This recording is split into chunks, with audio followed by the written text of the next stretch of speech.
వాక్యం ద్వారా కొన్ని విషయాలు చెప్తాను. చూడండి, పరిశుద్ధ గ్రంథం నుంచి ఆది కాండము 16వ అధ్యాయము 4వ వచనం. ఆది కాండము 16వ అధ్యాయము 4వ వచనం. అతడు హాగరుతో పోయినప్పుడు అది గర్భవతి ఆయను. తాను గర్భవతినైతునని తెలుసుకున్నప్పుడు దాని యజమానురాలు చాలా ప్రార్థన చేసుకుంటాం. ప్రేమగల తండ్రి, కృపగల మా ప్రభు అని కొందనాలు. కొంత నిమిషాలు ప్రభు మాతో నాకు వెలపడిన ప్రతి ఒక్కరితో మాట్లాడమని ఏం సున్నాము అడుగుతున్నా మా ప్రభు తండ్రి. ఇక్కడ గమనించినట్లయితే శారమ్మకి పిల్లలు లేరు. ఎవరికి లేరు? శారమ్మ గారికి పిల్లలు లేరండి. పిల్లలు లేనప్పుడు అబ్రహాము శారా మాట్లాడుకున్నటువంటి ఆ సందర్భంలో శారా ఏమందంటే, అయ్యా నా శరీరం అంతా పెద్ద వయసు అయిపోతుంది, ఉద్రాలు అయిపోతున్నాను, ఇంకా మనకి పిల్లలు లేరు కనుక ఆఖరి అనే వ్యక్తితో నువ్వు ఉండు అని చెప్పినప్పుడు అబ్రహాము ఆగర్ని కూడినప్పుడు పిల్లగాడు పుట్టాడు. ఆ పిల్లగాడి పేరు ఇస్మాయిల్. ఒక కుటుంబము అప్పటి వరకు అబ్రహాము శారా చాలా బాగుండేవారు. మధ్యలో ఈ శారమ్మ ఏం చేసిందంటే అబ్రహాముని ప్రోత్సహించింది. ఎప్పుడైతే ప్రోత్సహించిందో ఆగర్తో కూడున్నాడు. అప్పుడు పిల్లలు పుట్టారు. ఆ పిల్లల పేరు ఇస్మాయిల్ అని చెప్పి. కుటుంబము ఎక్కడ చిన్నభిన్నమైందంటే భర్త అన్నాడు అమ్మా శారమ్మ, దేవుడు మనకు వాగ్దానం చేశాడు కదా, బిడ్డలు ఇస్తాడు ఖచ్చితంగా, నువ్వు తొందర పడవుతామా అని చెప్పాడు. ఎవరికి? శారమ్మ. శారమ్మ ఏం ఆలోచించిందంటే శరీరంగా ఆలోచించింది. నా శరీరం ఏమైపోతుంది? ఉడికిపోతుంది. నా శరీరము స్త్రీధర్మం ఆగిపోతుంది. నువ్వా వృద్ధుడు అయిపోతున్నావు. దేవుడు ఎప్పుడో వాగ్దానం చేశాడులే అని నువ్వు ఇంకా దేవుడి మీదే ఉన్నావు అని. అక్కడ సందర్భం ఏంటంటే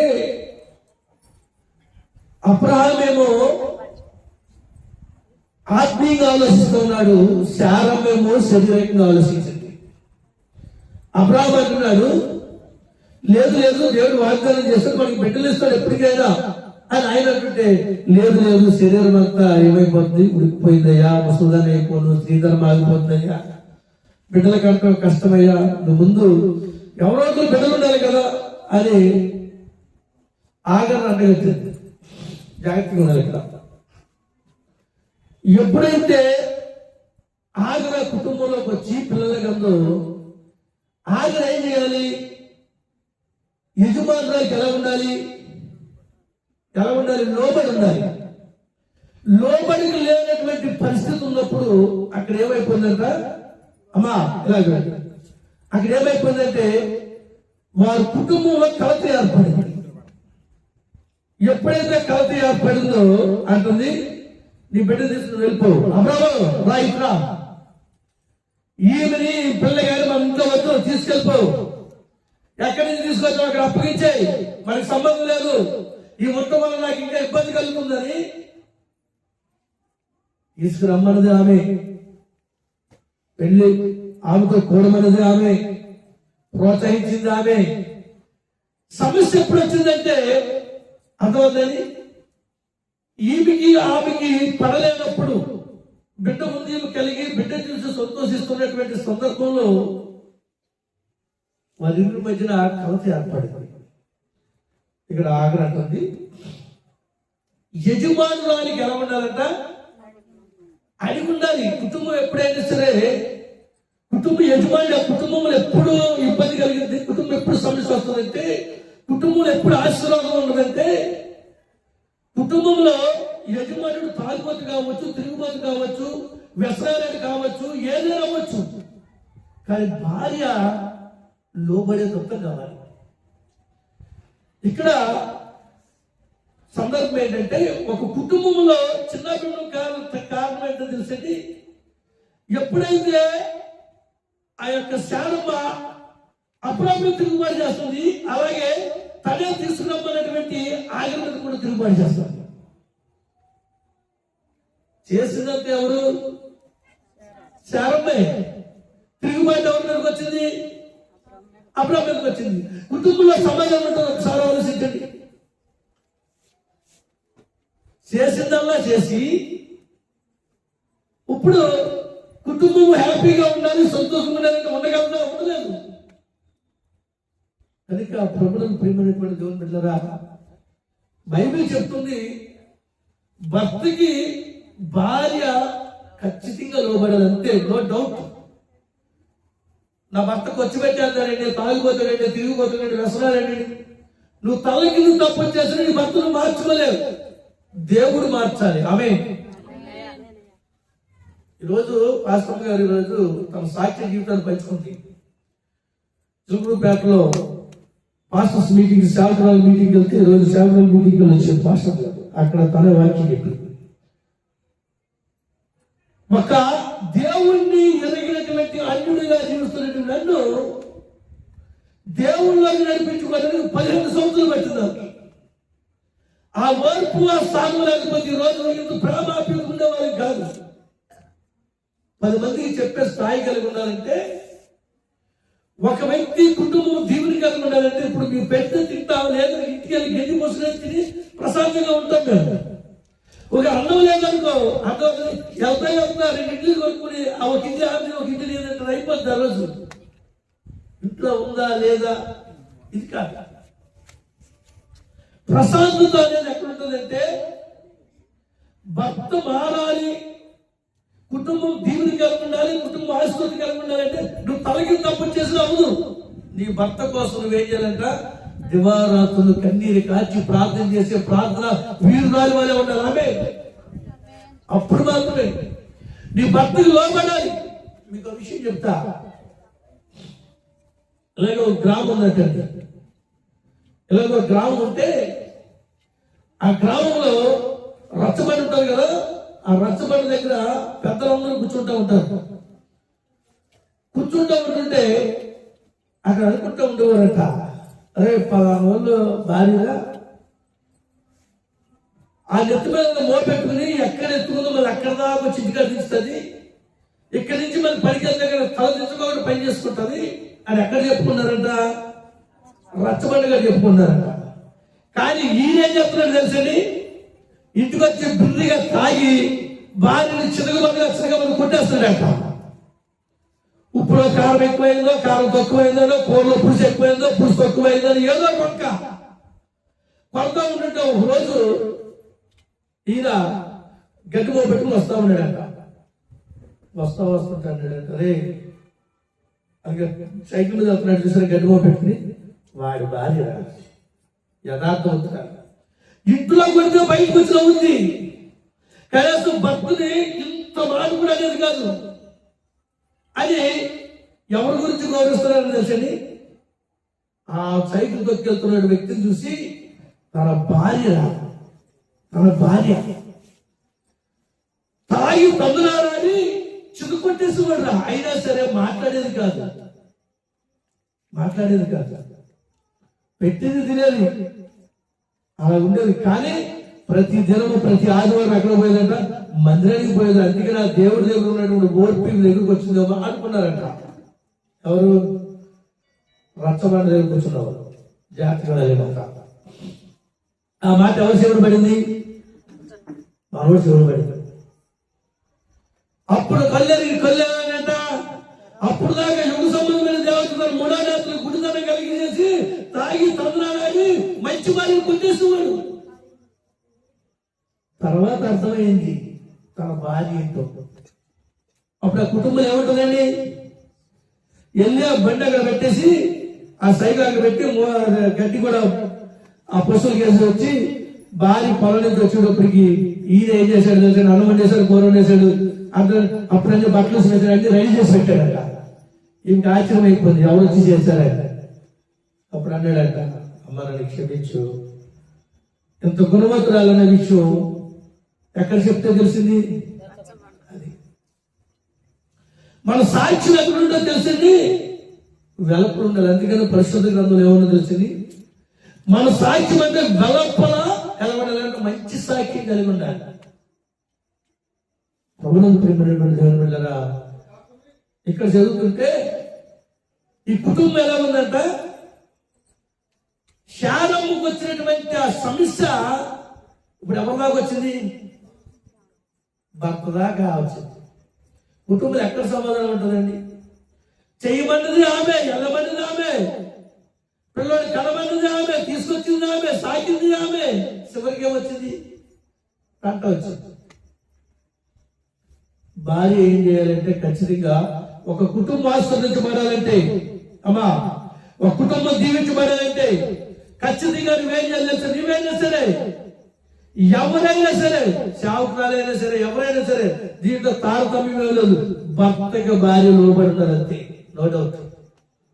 మరి మా భర్త పేరేంటి? లోబడి ఉంటే ఎగిరేగా తనటమేనా? ఖచ్చితంగా పరిశుద్ధ గ్రంథం చెప్తుంది, భార్యకి మాటకి విలువ ఇవ్వాలి. స్త్రీ కుటుంబం ఎప్పుడు సమస్య వస్తుందో తెలుసండి, భార్యని ఎదుటి వ్యక్తి దగ్గర అతన్ని కించుకొచ్చి మాట్లాడకూడదు. సమాజం అదే సమస్య ఎక్కడొచ్చిందంటే, ఇది కాదు, పక్క వాళ్ళు వచ్చినప్పుడు, వారు వచ్చినప్పుడు గౌరవంగా మాట్లాడాలి. ఎవరు? నీ భార్య. నీ భార్యకి నువ్వేమివ్వాలి? నీవు భార్యకి నువ్వే గౌరవం ఇవ్వకపోతే ఆ రోజు మీద పోయి ఎవరు గౌరవిస్తాడా? ఎప్పుడైనా అర్థం చేసుకున్నావా? ఒక కుటుంబం దేవుడికి ఉండాలంటే, ఒక కుటుంబం ఆశ్చర్యకరంగా ఉండాలంటే, నీ భార్య ఇక్కడ శార ఏమని పిలిచిందో తెలిసింది తన భర్తని, యజమానుడా. ఎవరంట? యజమానుడా. ఎవరికి యజమానుడు? ఆ కుటుంబానికి యజమానుడు అండి. గౌరవించద్దు, లెక్కలేని తరముగా ఉండకూడదు. కుటుంబాలు పతనమైపోవడానికి కారణం ఏంటంటే, కుటుంబం ఆశ్రయించబడకపోవడానికి కారణం ఏంటంటే, భర్తకి భార్య ఖచ్చితంగా లోబడాలంతే. ప్రభువును ప్రియమైనటువంటి దేవుని బిడ్డలారా, అంతేకాదు భర్త కూడా ఏం చేయాలి తెలిసింది, భార్యని 10 మందిలో ఎప్పుడు 10 మందిలో కాదు, ఇంటి పక్కతో కానీ ఇంట్లో పోతో కానీ సులకనంగా మాట్లాడకూడదు, చిన్నతనం చేయకూడదు. నీకంటే చదువురాలు కావచ్చు, నీకంటే 10 రూపాయలు సంపాదించినది కావచ్చు, నీకంటే హేరుస్తుంది కావచ్చు, కానీ ఆమె ఎవరో తెలుసా? నీ భార్య. అప్పుడు ఆ కుటుంబం ఎలా ఉంటుందండి? భర్త మాటకి భార్య లోబడితే, భార్యను ఎప్పుడు కూడా ప్రేమించే వ్యక్తిగా ఉంటే అది చూస్తారు ఎవరు? పిల్లలు. పిల్లలు చూస్తారు. చూడరా, మా అమ్మ మా నాన్న కొట్టుకున్నారనుకో, ఆ ఇంట్లో ఎప్పుడు కొట్టుకుని ఇల్లు అనుకోండి, రేపు పెళ్ళి ఏం జరుగుతుంది, కూతురు కూడా ఏం చేస్తుందో తెలుసా? వాళ్ళ భర్తతో కొట్లాడతాయి, కొడుకు కూడా ఏం చేస్తుందో తన భార్యతో కొట్లాడతాడు. ఎందుకని? చూచి చూచి చూచి ఏమైపోయింది తెలిసింది, తను అదే లోకం అనుకుంటున్నాడు, జీవితం అదే అనుకుంటున్నాడు. ఏ కుటుంబం అయితే ఇలాగ భార్య భర్తలో అనురాగము ఆప్యత కలిగి ఉంటారో, అదే రీతిగా పిల్లలు కూడా తల్లిదండ్రుల మాటకి లోబడి సక్రంగా జీవిస్తారు. అప్పుడు ఆ కుటుంబం ఎలా ఉంటా చెప్పండి? చచ్చిపోయిన తర్వాత ఎక్కడో పరలోక రాజ్యం చూడవలసిన వద్దండి, పరలోక రాజ్యం చూడాల్సి ఇక్కడే ఆ కుటుంబం ఒక గొప్ప పరలోక రాజ్యంలో ఉంటుంది. ఎందుకో తెలుసా? భర్త లేకుండా భార్య, భార్య లేకుండా భర్త, వాళ్ళిద్దరు లేకుండా పిల్లలు కూడా అర్థం ఎలా ఉంటుందో మాట చెప్తా. ఓ చెల్లి అన్నం వండింది, ఒక కుటుంబం భార్య భర్తలో ఒక చెల్లి చక్కగా అన్నం వండింది, దాంట్లో కూర కూడా మంచిగా చికెన్ కూర వండింది. 4 కూర్చున్నారు, భర్త భార్య కుమార్తె కుమారుడు, ఇలా 4 కూర్చుని అన్నం తింటున్నారు. తల్లి వడ్డిస్తుంది కదా, నమ్మ వినండి, తల్లి వడ్డిస్తుంది కదా. తల్లి వడ్డించేటప్పుడు ఆ ముగ్గురికి పెట్టేసిన తర్వాత ఇంకా కొద్దిగా పూర్వం దాంట్లో తల్లి ఏం చెప్తుందో తెలుసా? ఆ తెగబెట్టి పెద్ద కొడుకు ఏమన్నాడు తెలుసా? అమ్మ నాకు కూర కావాలని తెలుసా? ఆత్మను దాంట్లో ఇట్లా తీసి కూర్చివేసి, అది ఎవరు చూశారు? భర్త చూశాడు. అది ఎవరు చూశారు? పిల్ల చూశారు. అరే ఆగా అన్నయ్య, దాంట్లో ఏం లేదు, కూర లేదు రా. ఒక ఏమంటే తెలుసా? లేదన్నా, లేదండి, మీరు పొద్దు నుంచి పని చేసి వచ్చారు, పిల్లలు స్కూల్కి వెళ్ళి వచ్చారు, నేను ఇంటికాడే కదా ఉండేది, నేను ఆల్రెడీ కొంచెం ఇందాకే సర్దాను ఉంటుంది, కొంచెం మీరు రాకుండా కొంచెం కూర ఇస్తుంది, కడుపు నింపుకొని కూర్చుందే. ఎందుకని? భర్త యొక్క మనసు కష్టపడి వచ్చాడు భర్త, అటు అన్నం పెట్టాలి అని ఆలోచన. ఆయన ఏమన్నాడు తెలుసా? పిచ్చిదాల్లో ఉన్నా నేను వచ్చేటప్పుడే ఆ మార్కెట్కి వచ్చినప్పుడు 4 బూర్లని ఏంటి 4 పొంగడాలు తిన్నారు, నా కడుపు నింపుగా ఉంది, లేదా దీంట్లో ఒక కూర తీసుకుని దాన్ని చేసుకో. పిల్లలు ఏమన్నారు తెలుసా? పిల్లలు, అమ్మా స్కూల్లో ఫంక్షన్ జరిగింది ఇవాళ, నాకు మా ఫ్రెండ్ వాళ్ళు ఈరోజు వచ్చేటప్పుడు ఎక్కువ కూర తీసుకొచ్చింది, అక్కడ ఎక్కువ తిన్నాను అమ్మా, కొంచెం దీంట్లో తీసేసుకుని కొద్దిలే. ఏం చేసుకుంటున్నారు?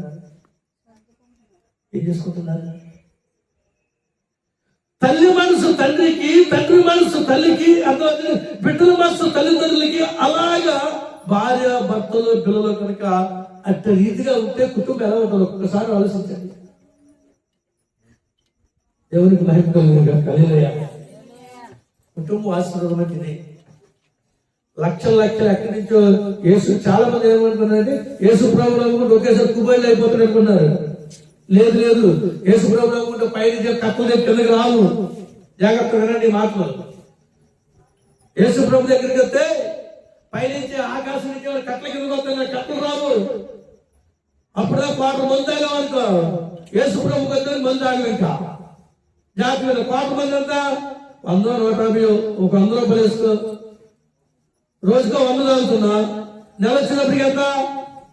చదువుకునే పిల్లలు తెలుసు, నెల వచ్చినప్పటికి 3000, సంవత్సరం అయినప్పటికీ 36,000. అదే 10 సంవత్సరాలు పోతే 3,60,000. 10 సంవత్సరాలు 3,60,000 పెట్టి పిల్లలు పెళ్లి చేయవచ్చు కదా చక్కగా. జస్ట్ ఒక 100 రూపాయలు మానేస్తే, ఆ తాగుడు మానేస్తే, ప్రార్థనకు వచ్చిన పని చేస్తాడు. ఆ 100 రూపాయలు మా తాగుడు మానేస్తాడు. ఆ 100 రూపాయలు నెల వచ్చినప్పటికి ఎంత అవుతాయి? 3,000 అవుతాయి. 100 రూపాయలు తాగింది 3,000 అవుతాయి. సంవత్సరానికి 36,000 అవుతాయి. 10 సంవత్సరానికి 3 లక్షల పిల్లలు పెళ్లి చేసుకుంటారు చక్కగా. పైనుంచి ఏమి కుప్పల కింద రావు. యేసు ప్రభువుని నమ్ముకుంటే ఆకాశం నుంచి ఏమైనా వస్తాయనుకుంటారు, రావు. Suppose cigarette కాలుతావా? పెట్టంత 50 రూపాయలు ఇస్తూ ఒక్కొక్కరు 10 పెట్టెలు కాల్చి వాళ్ళు ఉన్నారు, 5 పెట్టెలు కాల్చి వాళ్ళు, 3 పెట్టెలు కాల్చి వాళ్ళు ఉన్నారు. అంత ఒక పెట్టే 50 రూపాయలు ఇస్తారు. 30 రోజులకి 1500. అంత సంవత్సరానికి ఎంత? 10 సంవత్సరాలకి ఎంత మిగిల్చుకుంటున్నావు? ప్రార్థనకు వచ్చినోడు ఆశీర్వదించబడతామంటే, ప్రార్థనకు వచ్చినోడు దీవించబడతామంటే ఏం తెలుసా? చెడు వ్యసనాలకి, తాగడానికి, తందనాలు ఆడటానికి. అంటే ఇప్పుడు ఏమన్నా తాగడం వల్ల ఏమైనా ఉపయోగమా? తాగితే కిడ్నీలు పోతాయి, లివర్ పోతాయి, అందరు ఊపిరితులు పోతాయి. అది కాక మళ్ళీ తాగి సిగరెట్ కాల్చామనుకో, తొందరగా రాదు, సన్నగా వస్తుంది. ఒకేసారి అమ్మా ఒకేసారి వచ్చేద్దా, అర్థమవుతుందండి? ఒకేసారి రాదు. ఇప్పుడు టాబ్లెట్ వేసుకున్నాం అనుకోండి, వెంటనే తగ్గిపోతుందా? నాకు 2-3 రోజుల నుంచి జ్వరము, 3 రోజుల నుంచి జ్వరము, జలుబు, దగ్గు, టాబ్లెట్ ఆడుతాను. తగ్గిందా? తగ్గింది ఎప్పుడుగా వాడతా ఉంటే ఎప్పుడుగా తగ్గింది. ఇది కూడా అంతే. అర్థమవుతుందండి? కనుక ప్రభుత్వం ప్రేమైనటువంటి దేవుని బిడ్డలారా, దేవుని సేవకుడికి నేను తెలిసింది ఏంటంటే, ఒక కుటుంబం ఆస్వాదించబడాలంటే మన కుటుంబంలో భర్త గాని భార్య గాని చెడు అలవాట్లు లేకుండా జీవిస్తే ఆ కుటుంబం ఆస్వాదకరంగా ఉంటుంది ఎప్పుడు నిత్యము. దేవునికి మహిమ కలుగుతుంది కాక. ప్రార్థనకు వస్తే తాగొద్దంటాం, ప్రార్థనకు వస్తే కాల్చొద్దంటాం, ప్రార్థనకు వస్తే ఇంకేం చేస్తాం? చెడ్డ అలవాట్లు ఉంటాయిగా, సినిమాలకి శిఖరాలు పోమోకు, ఇంటికాడ అర్థం ఇంటికాడ పడి అన్నం తెచ్చుకుని చికెన్ బొగ్గన తెచ్చుకుని ముక్కలు నలుగురు తినండి అని చెప్తాం. అవునా కాదా? కనుక ఒక కుటుంబం ఆశ్రయించబడాలంటే ఇక్కడ అంటుంది శారం ఏమని తెలుస్తున్నారు భర్తని, ఏమని తెలిసింది శారమ్మ నా యజమానుడు రాలా ఆగప్పుడు అదే మాట అంటారు. చూడండి మాట చెప్తాను, కుటుంబం ఎలాగ ఆశ్రయించబడుతుందని చెప్తాను. చూడండి త్వరగా ఆది కాలం 18 అధ్యాయం 12వ వచనం. శారా నేను బలముడికిన దానినైనా తర్వాత నా యజమానుడు వృద్ధుడై ఉన్నాడు కదా ఏమనుకుంటుంది? ముసలాడు అయిపోయినా కానీ తన భర్త ఏమని పిలుస్తుంది చెప్పండి? మనం ఏం పిలుస్తా? దోయ్ కుక్క. భర్తను గౌరవించే విధంగా మనం గౌరవించాలి. నిజమమ్మా, అంటే మన ఊర్లో కాదులే, నేను చాలా చోట్ల తిరుగుతాను కదా, చాలా చోట్ల వాకింగ్ చేస్తూ పోతా ఉంటాను కాబట్టి చెప్తున్నా. భర్త ఏమంటుంది తెలుసా? దోయ్ ఇదిగో. ఏంటి ఇదిగో? చక్కగా ఏమంటుంది? నా యజమానుడా అంటుంది. అది ఏమండి భర్తను ఎవరు గౌరవించుకోవాలి? ఏమండి ఎంత గౌరవం ఉంటుంది? రోడ్డు వెళ్ళిపోయే కుక్క దోయి లేదు పోయి లేదు, ఏం మాట్లాడుతున్నా? చక్కగా గౌరవించుకోవాలి. ఇక్కడ ఏమంటుందండి? వృద్ధాపం అయిపోయాక ఏం ఉడికిపోయిందట? బలం ఉడికిపోయి వృద్ధుడైపోయినా కానీ చూడండి ప్రేమ మాత్రం చాలా ఉందండి. మనం వయసులో ఉన్నప్పుడే కనీసం వయసులో ఉన్న వాళ్ళు కూడా అనుకోరు, వాళ్ళ పిల్లలుగా మాట్లాడుకున్నారు. ఏం గౌరవం అండి? కుటుంబం ఎలాగా ఆశ్రయించబడింది? చూడండి మాట ఇర్మియా గ్రంథం 16వ అధ్యాయం 5వ వచనం. ఇర్మియా గ్రంథం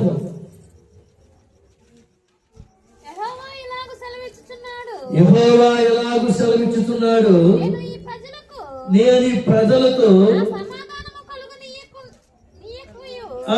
నా సమాధానము కలగనీయకయు వారి ఎడల నా కృపా వాత్సల్యమును ఏంటంట చెప్తున్నాడండి?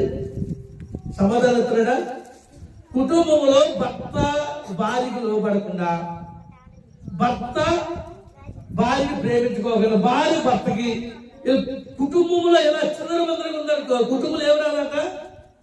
దేవుడు ఏమన్నాడు? ఆ కుటుంబంలో ఏమివ్వడంట దేవుడు? సమాధానం ఇవ్వడు. అలా ఫస్ట్ మనం ఏం చేయాలా?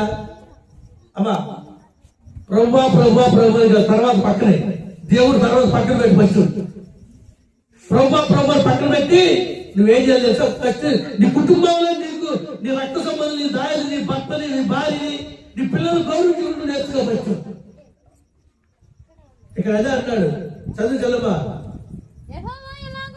దేవుడే ఎలాగ సెలవిస్తున్నాడు, నేను ఈ ప్రజలకు ఎవరికి మాటలు లేనికి, భర్తకు లోబడక, భార్య మాట వినక, పిల్లల తల్లిదండ్రుల మాట వినక, తల్లిదండ్రుల పిల్లల మాటలు లేనటువంటి ఈ ప్రజలకి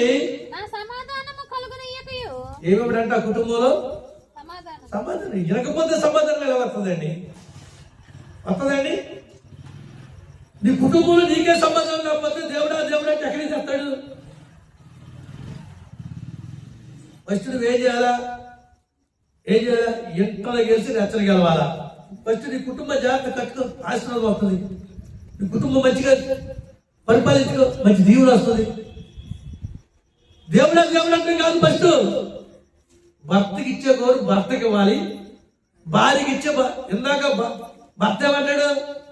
భార్య ఏమంటుందంటే ఓ దోయ అంటారా? ఈయన కూడా అంటాడు బర్రా కట్టుకున్న భార్య ఏం మాట్లాడి అర్థమవుతుందమ్మా? నా బాధ అర్థమవుతుందండి. భర్తనేమో భార్య పడితే దోయ్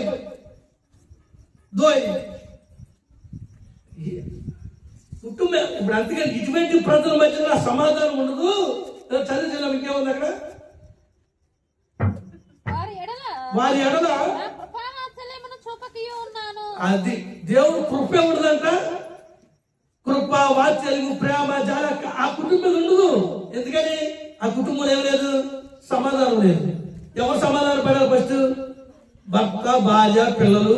ఆ కుటుంబం సమాధానం ఉంటే దేవుడు ఏం చేస్తాడు? కలగ చేసి ఆ కుటుంబానికి సమాధానం ఇచ్చి ఆ కుటుంబం ఏం చేస్తాడంటే ఆశీర్వదిస్తాడు. కుటుంబంలో సమాధానం లేకుండా నువ్వు ఒకటి, నేను రెండు, నీకంటే నేను ఏం చేశాను 7 ఆకులు ఎక్కువ చదివాను. కుటుంబాలు అదేనండి. భర్త సంపాదన భర్తదే, భార్య సంపాదన భార్యదే. ఎవరికి లెక్కలు ఉండవు. నీకెవడో తక్కువ చదువుకున్నా, నేను కూడా సేమ్ చదువుకున్నాను. అర్థం ఉందండి. ఏం చెప్తున్నాడంటే బైబిల్ ఏం చెప్తుంది, దేవుడు ఏం చెప్తున్నాడు? ఆ కుటుంబం ఆస్వాదించబడానికి ఒకే ఒక కారణం. దేవుడు ఏమన్నాడు తెలుసా? ఆ కుటుంబం మీద వాత్సల్యం ఉంచును, ప్రేమ ఉంచును, నా కృపనుంచును, సమాధానం కూడా ఉంచును. ఎందుకు తెలుసా? ఆ కుటుంబమే సమాధానం లేదు. ఇప్పుడు సపోజ్ మీకు అర్థం కావడానికి, ప్రేమగా ఉన్నారనుకో, వాళ్ళ ఇంటికి మనం కూర్చుని ఓ ముద్ద అన్నం పెడితే తింటో, నీళ్ళు ఇస్తే దాకా గొడవ పడతారనుకో, రోజు కొట్లాడుకున్నారనుకో, వెళ్తారు మీరు? చెప్పండి ఒకసారి. ఏనండి, భార్య భర్తలు ఇద్దరు ఎప్పుడు వాళ్ళ ఇంటికి వెళ్దాం అనుకున్నప్పుడల్లా కొట్టుకున్నారనుకో, ఎలా నేర్పుతుందమ్మా? ఏంద్ర బాబు, అక్కడికి వెళ్ళేదానికంటే ఆ గోటు మీదకి వెళ్ళి ప్రశాంతంగా కూర్చుంటాం అనిపిస్తుంది. కనుక ప్రభుత్వ ఇల్లు ఎలా ఉండాలంటే ప్రశాంతంగా ఉండాలి, సమాధానంగా ఉండాలి. అప్పుడే కుటుంబానికి ఏమొస్తుంది?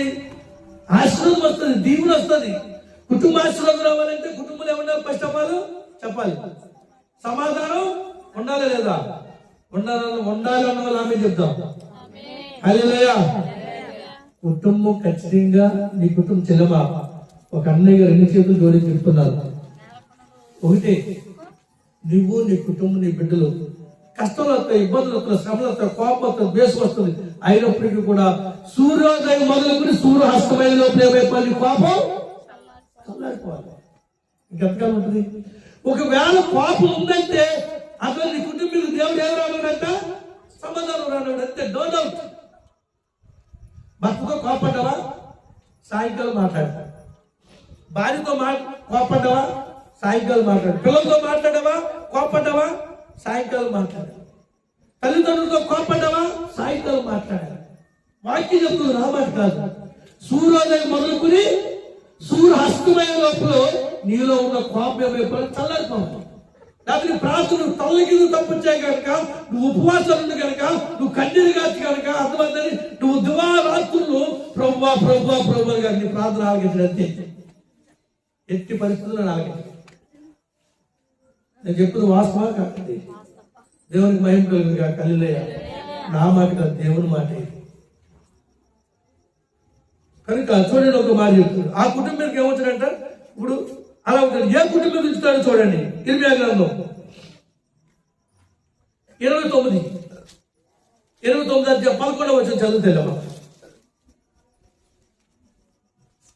నేను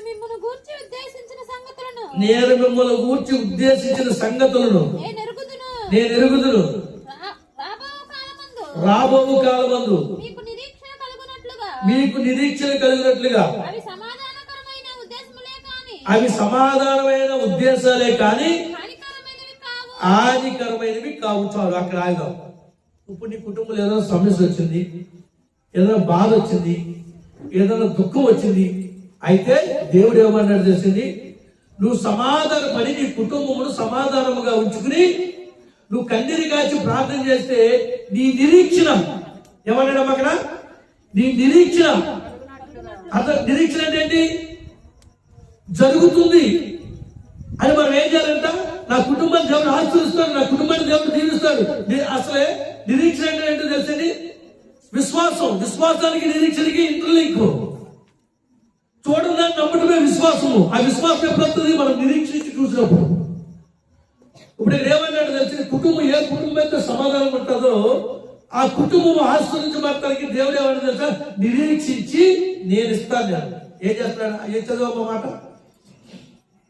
నేను మిమ్మల్ని గూర్చి ఏంటంట, అసలు మీకు ఏం జరుగుతుందో నాకు తెలుసు అయ్యా, మీ గొడవలకు అసలు కారణం ఏంటో నాకు తెలుసు, మీ సమస్యలకు కారణం ఏంటో నాకు తెలుసు, మీ వ్యాధులకు కారణం ఏంటో తెలుసు, మీ బ్రతుకులు ఏంటో నాకు తెలుసు. దేవుడు అంటున్నాడు ఈ మాట. దేవుడు అంటున్నాడు, నేను అంటున్నారా? చదువు మళ్ళీ ఒకసారి. నేను మిమ్మల్ని గూర్చి ఉద్దేశించి సంగతులు నాకు తెలుసు అయ్యా, నాకు తెలుసు. ఎప్పుడంట? ఇప్పుడు గురించి వస్తున్నారు. అమ్మా ఇప్పుడు నాకు అది రావాలి, నాకు ఇప్పుడు ఇది రావాలి, నాకు ఇది రావాలి. ఒకప్పుడు నేనేం చేయాలంట, 7 అంతస్తులు బిల్డింగ్ కట్టాలి. ఇప్పుడు గురించి ఆలోచించు మాకు. ఎప్పుడు గురించి ఆలోచించమన్నాడు? నిరీక్షణ ఇచ్చి రాబోయే కాలం. దేవుడు నీ జీవితంలో ఏం చేస్తాడు తెలుసా? ఈ రోజు ఇత్తనం వేసావు, ఈ రోజు వచ్చేది మొలక, కాయలు కాసేది, చెట్టు అవ్వదు, దాని పని నువ్వు తినవు. ఈ రోజు ఇత్తనం వేస్తే కొన్నాళ్ళకి ఏమవుతుందంట, అది లోనికి వెళ్ళి చచ్చిపోయి కుళ్ళిపోయి దాంట్లోకి మొలకొచ్చి అర్థమవుతుంది. ఆ మొలక చెట్టు అయ్యి వృక్షమయ్యి కాయలు కాసి అనేక ఫలభర్తలు ఇస్తుంది. ఇంత జరగాలంటే కొంతకాలం ఉంది. అందుకని అంటున్నాడు ఇక్కడ, ఏమన్నాడు చూడండి, రాబోయే కాలము. ఏ కాలం అంటండి? రాబోయే కాలమందు మీకు నిరీక్ష కలుగునట్లుగా. ఏంటంట? సమాధానము కలిగి ఉద్దేశాలే కానీ అది మీకు హాని చేయడానికి కాదు. ఈ రోజు కష్టం వచ్చిందంటే, ఈ రోజు శ్రమ వచ్చిందంటే, ఈ రోజు బాధ వచ్చిందంటే, ఈ రోజు దుఃఖం వచ్చిందంటే రాబోయే కాలంలో మీకు సంతోషానికే కానీ దుఃఖానికి కాదు అని చెప్తున్నాడు. నమ్ముడు వాళ్ళు దేవుని స్తోత్రం చేయదు. హల్లెలూయా. ఈరోజు తినడానికి లేదండి. ఒకప్పుడు ఒక్కొక్క వ్యక్తులకి, మా తాత మీకు తెలుసో తెలీదు, వరుపు తినాలంటే ఈరోజు పండుగ ఉంది, ఉగాది పండుగ, సంక్రాంతి పండుగ. అతను మన పెద్దోళ్ళు మా తాతలు అతని వరుపు తినాలంటే అప్పుడు తినేవారు. అది కూడా ఏంటో తెలుసండి, ఇంట్లో రోలు వేసుకుని అటువంటి రోలు ఇంట్లో ఉండేది, నడి ఇంట్లో ఉండేది. దాన్ని తెచ్చుకుని దంచుకుని తినేవారు ఒకప్పుడు. ఎప్పుడు పండగలకే కట్టప్పుడు వరుపు తినేవాళ్ళు. అంతకుముందు రాగి సంగటి, ఇంకోటి అంటే దొండ సంగటి, ఇది బతిక. ఇప్పుడు ఎవరన్నా సోనా మసూరు, ఇంకా బీపీటాల్లో బిర్యానీ, బియ్యం రోజు బిర్యానీ. రాబోయే కాలం ఎలా ఉంటుంది తెలుసు? ఈ రోజు కష్టం అనుకుంటున్నామో, నీ కుటుంబం ఇబ్బంది కలుగుతుంది అనుకుంటున్నామో, నాకు ఇల్లు లేదు, నా కోకలు లేదు, నా బిడ్డల పరిస్థితి ఏంటి, నా కుటుంబ పరిస్థితి ఏంటి, నా బిడ్డల భవిష్యత్తు ఏంటి అని నువ్వు అనుకుంటున్నావేమో. కానీ దేవుడు మాట నమ్మదగింది. దేవుడు ఏమన్నాడు తెలుసా? రాబోయే కాలం నిరీక్షణకి ఏంటో తెలుసండి, నిన్నేం చేస్తారు?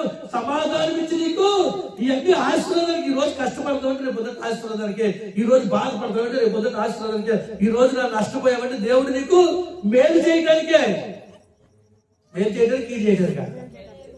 అర్థమవుతుంది? ఖచ్చితంగా దేవుడు అర్థమవుతుంది. నీకు ఏది లేదు, నీకు ఏదైతే సమస్య ఉందో, ఏదైతే బాధ ఉందో, ఏదైతే దుఃఖం ఉందో కుటుంబంలో, రాబోయే కాలంలో నీకు మేలు చేయడానికి ఈరోజు కష్టం. రాబోయే కాలంలో ఏదైనా ఇబ్బంది కలిగిందంటే, రాబోయే కాలంలో నీకు సంతోషం ఉంటుంది దేవుడి రోజు. మనం అర్థం చేసుకోవాలండి, కష్టం వచ్చినప్పుడు తొలగిపోవటం కాదండి. కష్టం వచ్చినప్పుడు ఏం చేయాలంటే నిరీక్షించి దేవుడి మీద ఆధారపడాలి. అది గొప్పతనం. అందులో జరుగుతే చచ్చిపోతావా, వెళ్ళేసుకోవాలా? జలుబు చేత ముక్కుడు పోతా, వెళ్ళేసుకోవాలా? ప్రార్థన చేసుకోవాలి, వెళ్ళేసుకోవాలి, దేవుడి మీద ఆధారపడాలా? అర్థమవుతుంది? ఇంట్లో ఎలకలు ఉన్నాయని ఇంటికి అంత నిప్పెట్టేస్తావా? చెప్పండి ఒకసారి. ఇంట్లో ఎలకలు రావు, నిప్పెట్టేస్తావా? ఏం చేస్తా? ఎలకలు బోర్లు పెడతా, లేకపోతే ఎలకలు ఏదో రకంగా బయటకు పంపించడానికి ప్రయత్నం చేస్తా. అంతేనండి, అవునా కాదా? మరి కష్టం వచ్చిందని దేవుడు చేస్తావా? కష్టం వచ్చిందని దేవుడు మర్చిపోతావా? ఈ రోజు కష్టం రేపు రాబోయే తరానికి మేలు కన్నాడా లేకపోతే కీడు కన్నాడా? చెప్పండి. ఈ రోజు నీకు కష్టం వచ్చిందంటే, నీకు బాధ వచ్చిందంటే, నీకు ఇబ్బంది వచ్చిందంటే, నీ కుటుంబంలో ఏదో ఒక కష్ట జీవితం కలిగిందంటే రాబోయే నిరీక్షణ కోసం ఎదురు చూడు. రాబోయే కాలంలో దేవుడిని అత్యధికంగా ఆశీర్వదిస్తాడు. దేవుడి నామానికి మహిమ కలుగును గాక. హల్లెలూయా, హల్లెలూయా. ఖచ్చితంగా ఆశీర్వదిస్తాడమ్మా, ఖచ్చితంగా. నామాట కాదు, రాబోయే కాలం నుంచి మనం ఏం చూడాలి? కష్టాలు కలకాలం మనవండి ఉంటాయా? అర్థమవుతుంది? ఏదో ఒక రోజు దేవుడు నీ నిరీక్షణ పెట్టి నీ విశ్వాసాన్ని పెట్టి దేవుడు నిన్ను అలా చూస్తాడు. మనుషుల వల్ల నువ్వు ఆస్వాదించబడలేదు. మనుషుల వల్ల నువ్వు దీవుని పొందలేదు. ఎవరు గుర్తించుకోండి, ఏ మనిషి నమ్మదగిన వాడికి కాదు, దేవుడు మాత్రమే. నువ్వు మనుషుల మీద ఆధారపడద్దు. నీ కుటుంబం ఆస్వాదించబడాలంటే, నీ కుటుంబం జీవించబడాలంటే దేవుడి మీద ఆధారపడు. కష్టపడు, పనిచేయి, చెడు వ్యసనాలు విడిచిపెట్టు, ప్రభు కోసం జీవించు, రూపాయి దాచిపెట్టు. ఏదో ఒక రోజు ఎలా ఉంటామంట ఆస్వాదికరంగా. దేవునికి మహిమ కలుగును గాక. హల్లెలూయా. ముగిస్తున్నా చూడండి, మత్తయి సువార్త 10వ అధ్యాయం 33 చదవమ్మ. మంచి వాక్యం ఉంటుంది అక్కడ. చెల్లమ్మా, 33 దేనికంట? దేనికి ఇస్తాడు ఆరోగ్యం? ఎవరికైతే ఆరోగ్యం బాగోలేదో వారికి, ఏ కుటుంబంలో ఆరోగ్యం లేదో వారికి ఏమిస్తాడు? చెల్లమ్మా చదువు. ఆరోగ్యమును అమ్మా స్వస్థతను మరలా రప్పిస్తున్నాను, వారిని స్వస్థపరుచున్నాను, వారికి సత్య సమాధానమును సమృద్ధిగా. అది ఏం చేస్తాడండి? సమృద్ధిగా ఏమవుతాడండి నీకు? సమాధానం. ఈరోజు నీకు సమాధానం లేదా? ప్రశాంతత లేదా? నీ కుటుంబంలో అలజడిగా ఉందా? కుటుంబం ఆందోళనగా ఉందా? దేవుడు ఏం చేస్తాడంట? ఆరోగ్యం లేకపోయినా ఆరోగ్యం ఇస్తానన్నాడు, స్వస్థపరుస్తానన్నాడు, భవిష్యత్తును మారుస్తానన్నాడు, నిన్ను ఆశీర్వాదకరంగా ఉంచుతానన్నాడు, నీ దీవుని కల్పిస్తానన్నాడు. అంతేకాదు నీ కుటుంబంలో ఏం చేస్తాడు దేవుడు? సమాధానం ఇస్తాడు. మన కుటుంబానికి సమాధానం జోడించును గాక. ఆమేన్. చూడండి చివరిగా మత్తయి సువార్త 10వ అధ్యాయం 13వ వచనం. యేసుక్రీస్తు చెప్తున్నాడు ఇక్కడ మాటలు.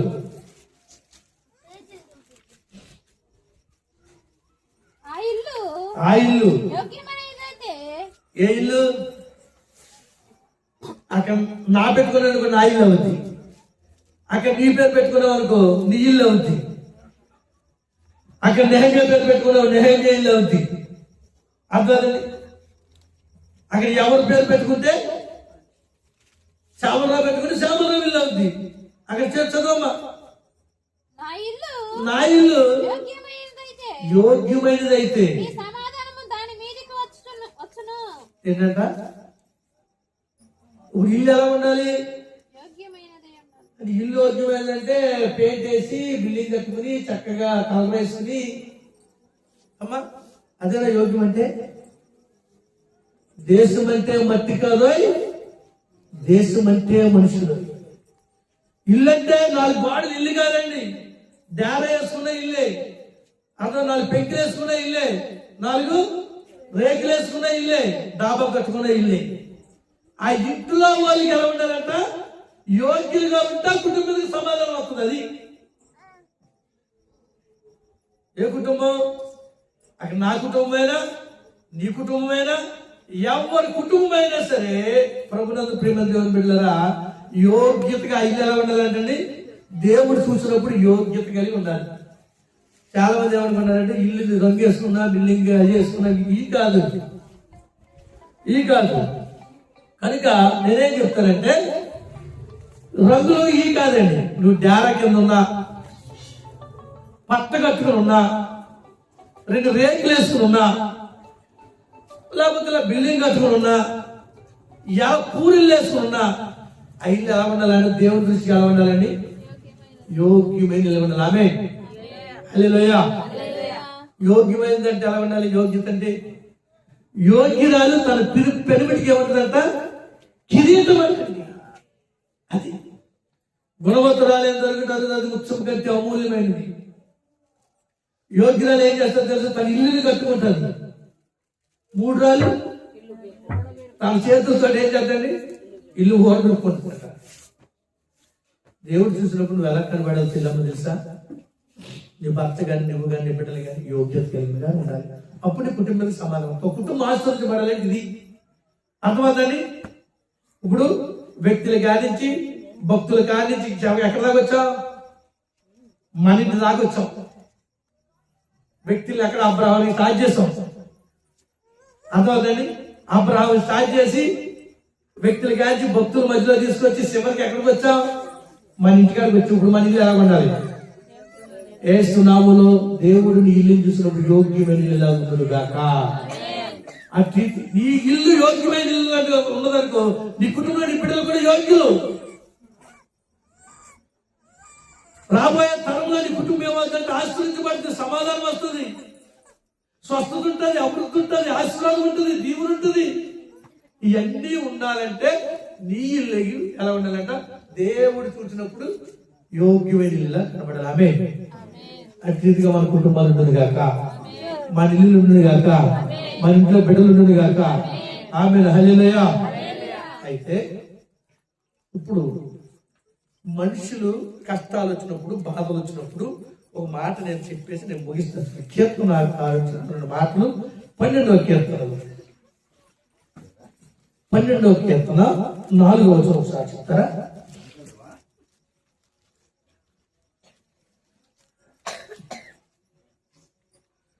12వ కీర్తన 4వ వచనం. మా నాలుకల చేత మేము సాధించదము. చాలండి. ఎలాగనండి? దుష్టులు ఏం చేస్తారంటే కాళ్ళ దగ్గరేసుకుని మేము అది చేస్తాం, మేము ఇది చేస్తాం అంటారంట.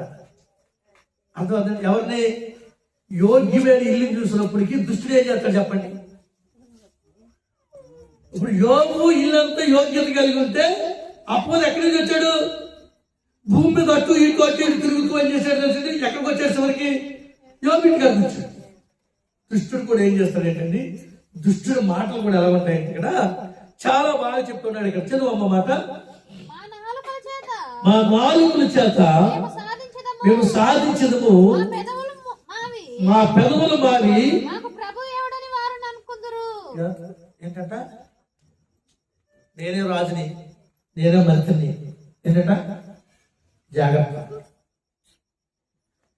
నేనే రాజు, నేనే మంత్రి అంటే వీల్లేదు. నీ మాటల చేత గొప్పవాడు బాబు. ఈరోజు సమాజం ఎలా ఉందో తెలుసండి? ఎవరు వారు గొప్పగా మాట్లాడే స్థాయి ఉన్నందుకుని మాట్లాడే వ్యక్తులు ఉన్నారు. ఇక్కడ దేవుడు ఏమన్నాడు తెలిసిన వారిని అట్లా మాట్లాడిన వాళ్ళు ఏమన్నాడు తెలుసా? దుష్టులంట మోసపూరిత మాట్లాడతారు. ఈ లోకస్తులు నమ్మొచ్చు, దేవుడు ఏం చేయాలంటండి? నమ్మడు. లోకాన్ని మాయ చేయొచ్చు, లోకాన్ని మోసం చేయొచ్చు, కుటుంబానికి ఇబ్బంది కలగవచ్చు, కుటుంబంలో సమాధానం లేకపోవచ్చు, కుటుంబంలో వ్యతిరేకతలు రావచ్చు. కానీ దేవుడు మోసపూరితమైనటువంటి దుష్ట స్వభావం కలిగినటువంటి వాడు కాదు. ఆయన ఏం చేస్తాడంట? ఆ ఇంటి మీదకి, యోగ్యమైన ఇంటి మీద నేనేం చేస్తాను? సమాధానం ఇస్తాడు. దేవునికి మహిమ కలిగిన గాక. హల్లెలూయా. చూడండి, అక్కడ మొదటి వచనం కూడా చదువుతారా? 12:3 చదువమ్మా. నీతిమంతుల గురించి ఉంటాడు. 3 యెహోవా ఇచ్చుకుమలాడు పెదవులన్నింటినీ, బిక్కములాడు నాలుకలన్నింటినీ కోసేస్తాడు. జాగ్రత్త. ఏం చేస్తాడంట? ఇష్టానుసారంగా మాటలు మాట్లాడి ఇష్టానుసారంగా ప్రవర్తిస్తే కుటుంబంలో నేనే కదా డాన్ అనుకున్నాం అనుకో, ఏం చేస్తాడు? నాకు తిరిగి లేదు అనుకున్నాం అనుకో. అమ్మ వినండి, కుటుంబంలో ఇటువంటి వాళ్ళు ఉంటారు తెలుసా? నా మాట విన్నాను ఏమంటారు? పిల్లలు గాని, భార్య గాని, భర్త గాని, ఇలా ఎవరైతే నేనే నా మాట వినాలి. లేకపోతే ఇక్కడ ఏమన్నాడు చదువమ్మ? బిక్కములాడు నాలుగు గాని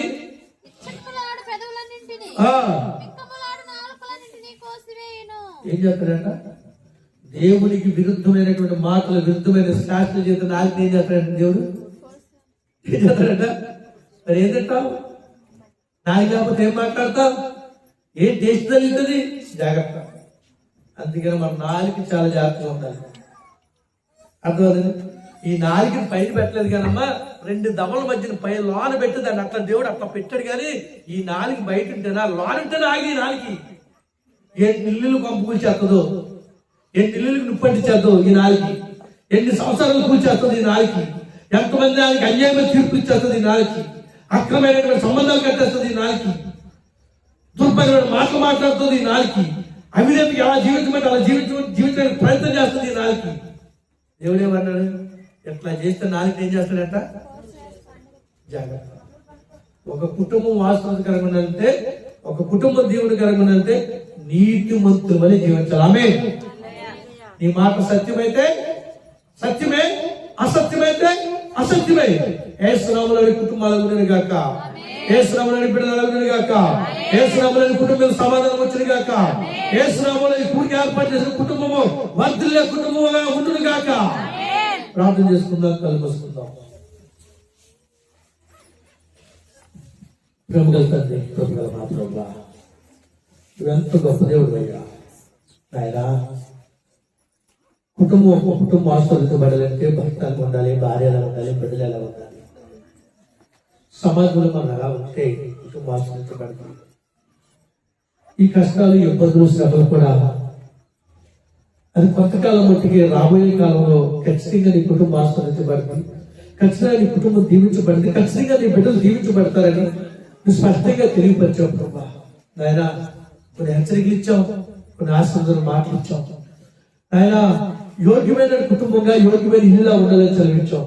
ఇంట్లో ఉన్నటువంటి ప్రతి ఒక్కరు యోగ్యమైనగా ఉంటే వారికి ఆశీర్వదిస్తానన్నా, దీవెనిస్తానన్నా, స్వస్థనిస్తానన్నా, అభివృద్ధిస్తానన్నా, సంస్కరిస్తానని చదివించాం ప్రభా.